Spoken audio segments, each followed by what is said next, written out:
কোনো দ্রব্যের বিক্রয় মূল্য 875 টাকা হলে 25% লাভ হয়, ওই দ্রব্যটি কত টাকায় বিক্রয় করলে আমাদের 35% টাকা লাভ হবে।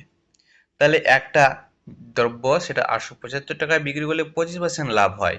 তারপর ওই দ্রব্যটা কত টাকায় বিক্রয় করলে আমাদের 25% লাভ হবে সেটা আমাদের খুঁজে বার করতে হবে। এই অঙ্কটা অনেকে কি করে, এই অঙ্কটা অনেকে এই 875 যে টাকা রয়েছে, এই 875 টাকার মধ্যে ক্রয় মূল্য কত টাকা সেটা খুঁজে বার করে।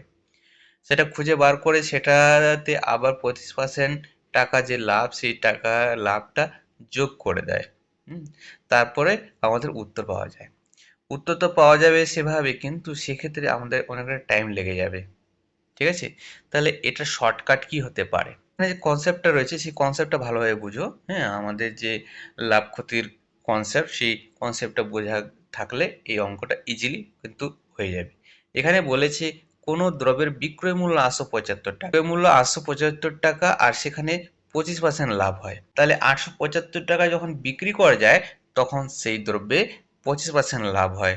তাহলে এই যে 875 টাকা, এখানে কি কি আছে? এখানে ক্রয় মূল্যটা আছে, ক্রয় মূল্য আছে অর্থাৎ সিপি আছে, প্লাস প্রফিট আছে অর্থাৎ লাভ আছে।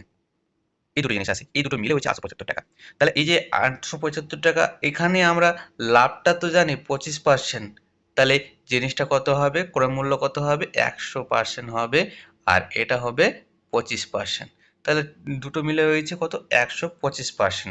তাহলে 875 টাকা হচ্ছে, 875 টাকা যেটা হচ্ছে এটা হচ্ছে 125%।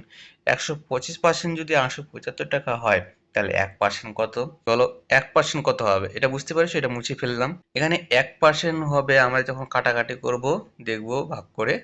তাহলে 5 দিয়ে 5 5 দুনি 10, 5 5 25, ঠিক আছে? 5 একে 5 নামবে 37, অর্থাৎ 5 7 35, নামবে 2, 25, 5 5 25। তাহলে 25 সাথে 175 হয়, তাহলে 60 টাকা। 1% হচ্ছে 60 টাকা, ঠিক আছে?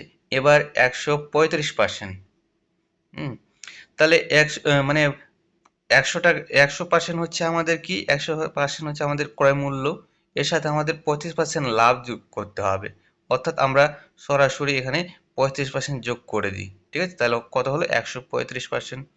এবার 135কে আমরা 7 দিয়ে গুণ করে দেবো, ব্যাস হয়ে গেল আমাদের উত্তর। তাহলে কত হবে বলো তো? 5 7 35, 5 হাতে গেল 3, 7 3 21, 21 আর 3 কত হবে? 21 আর 3 24, 4 হাতে গেল 2, 7 একে 7, 7 আর 2 9, 945 টাকা। তাহলে সঠিক উত্তর হবে অপশন বি, 945 টাকা।